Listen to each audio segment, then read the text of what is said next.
उद्धव ठाकरे दिल्ली दौरे पर हैं। उन्होंने आज कांग्रेस अध्यक्ष मल्लिकार्जुन खड़गे और राहुल गांधी से मुलाकात की है। साथ ही वो शरद पवार से भी मिले हैं और इसी बीच उन्होंने इशारों ही इशारों में खुद को महाराष्ट्र में सीएम पद का उम्मीदवार भी बता दिया है। कल उद्धव ठाकरे की मुलाकात सोनिया गांधी से भी हो सकती है।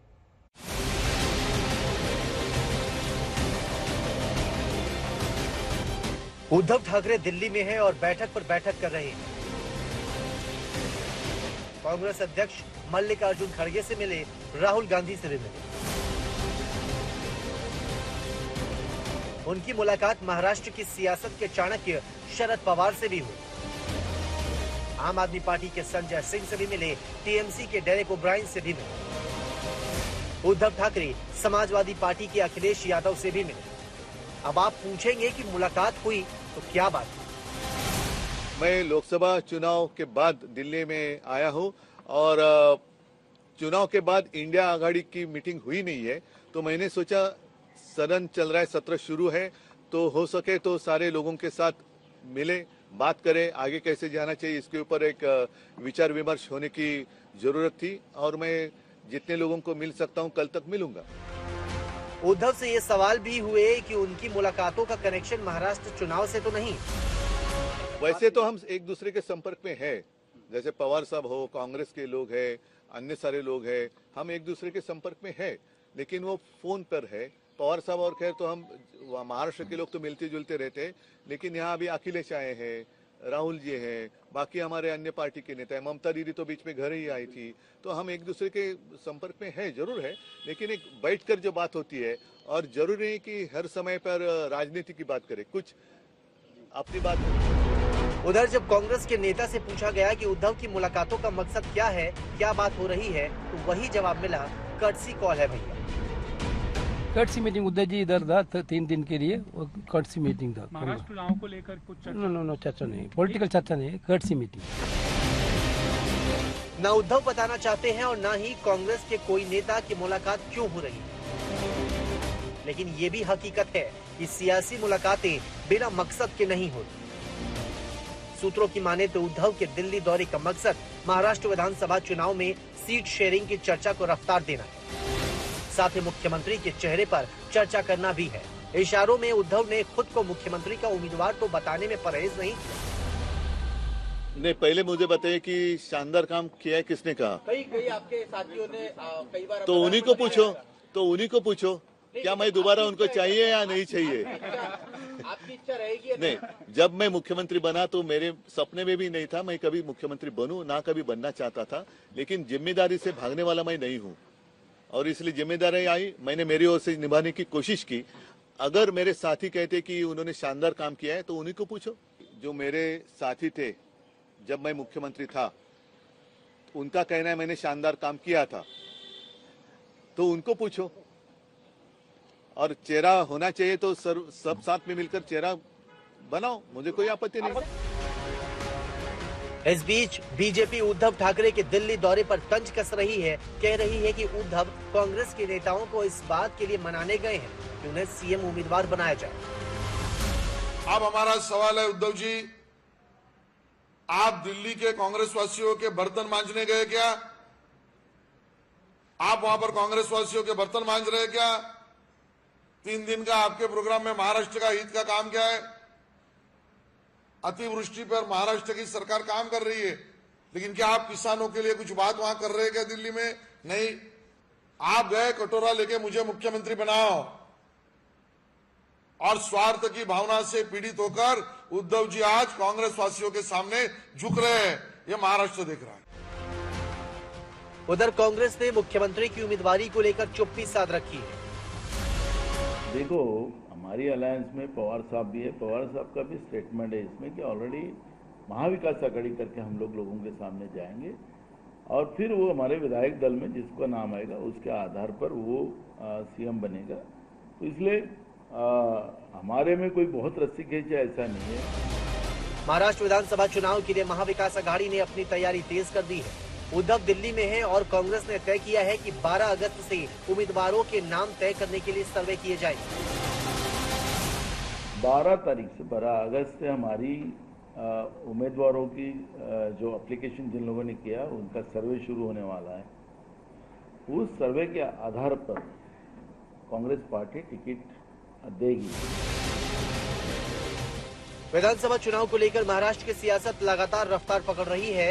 इस बार दो गठबंधन आमने सामने होंगे, लेकिन दिलचस्प है दोनों गठबंधनों के भीतर तीन पार्टियां आमने सामने होंगी। दिल्ली से राहुल गौतम के साथ सौरभ अक्तानिया, मुंबई, आज तक। दिल्ली दौरे पर आए उद्धव ठाकरे ने बांग्लादेश के हालात को लेकर मोदी सरकार पर निशाना साधा है। उन्होंने पीएम मोदी से बांग्लादेश में दखल करने की अपील की है। साथ ही इशारों में केंद्र सरकार को आगाह भी किया है।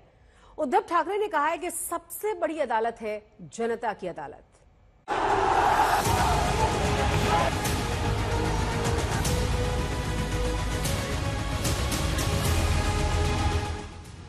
बांग्लादेश में हालात पटरी पर लौट रहे हैं। ढाका की सड़कों पर शांति नजर आ रही है।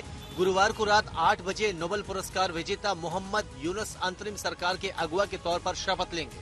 तख्ता पलट और नई सरकार के जश्न के लिए खालिदा जिया की पार्टी बीएनपी ने ढाका में बड़ी रैली की। इधर हिंदुस्तान में बांग्लादेश को लेकर सियासत तेज है। विपक्षी पार्टियां लगातार केंद्र सरकार पर निशाना साध रही हैं। दिल्ली पहुंचे उद्धव ठाकरे ने बांग्लादेश में हिंदुओं पर हो रहे हमले को लेकर प्रधानमंत्री मोदी से हस्तक्षेप की मांग की। बांग्लादेश में हिंदुओं के ऊपर जो अत्याचार हो रहे तो उनकी रक्षा करने की जिम्मेदारी अपने केंद्र सरकार की है, मोदी जी की है। तो मणिपुर तो नहीं जा रहे, तो मोदी जी और अमित शाह जी बांग्लादेश अगर जा सकते हैं तो जाना चाहिए। अन्यथा वहां जो हिंदुओं के ऊपर अत्याचार हो रहे हैं उनको रोकना और वहां के हिंदुओं की रक्षा करना मोदी जी का काम है, केंद्र सरकार का काम है, हिंदुस्तान सरकार का काम है। इसी हिंदुस्तान सरकार में इंदिरा जी ने बांग्लादेश को आजादी दिलाई थी और उसी बांग्लादेश में अगर हिंदुओं के ऊपर अत्याचार हो रहे हैं तो उनको रोकना भी पूरा काम या पूरी जिम्मेदारी हिंदुस्तान के प्रधानमंत्री की है। बांग्लादेश के हालात और हिंदुओं पर हमले की बात चली तो उद्धव ठाकरे ने रूस यूक्रेन जंग की भी एंट्री करा दी और सीधे पीएम मोदी पर निशाना साधा। वॉर रुकवा दी ना, तो यूक्रेन और रशिया की वॉर रुकवा सकते हैं। तो वो पापा को बोलो ना, वो पापा को बोलो कि पापा ये भी वॉर रुकवा दो। बांग्लादेश में हिंदुओं के ऊपर अत्याचार हो रहे, पापा अत्याचार रुकवा दे पापा। ये हिम्मत सिर्फ मोदी साहब में ही है। आप तो सिर्फ बातें करते हैं।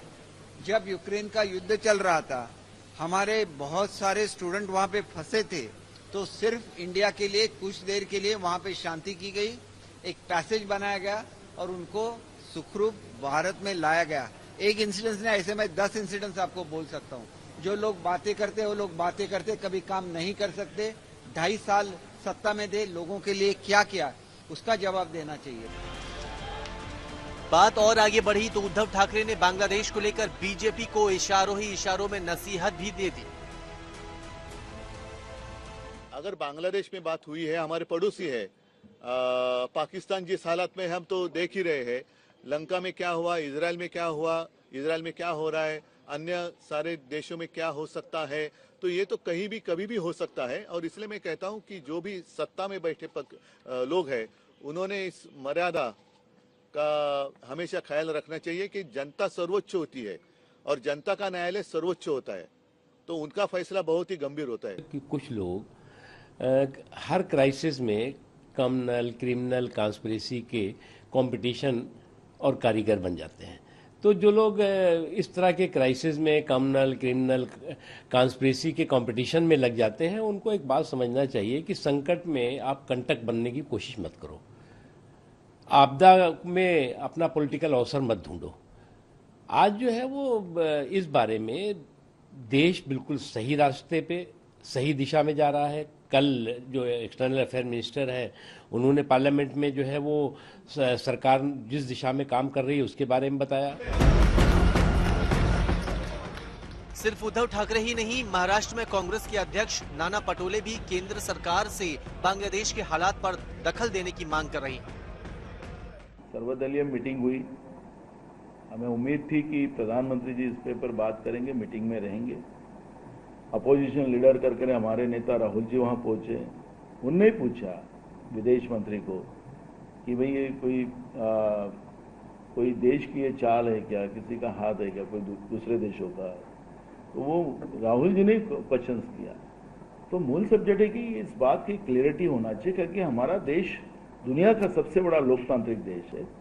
हमारे देश की लोकतांत्रिक व्यवस्था बचाना, पहले देश बाद में सब चीजें होती है, लेकिन अभी तक प्रधानमंत्री जी ने इस पे पर जवाब नहीं दिया है।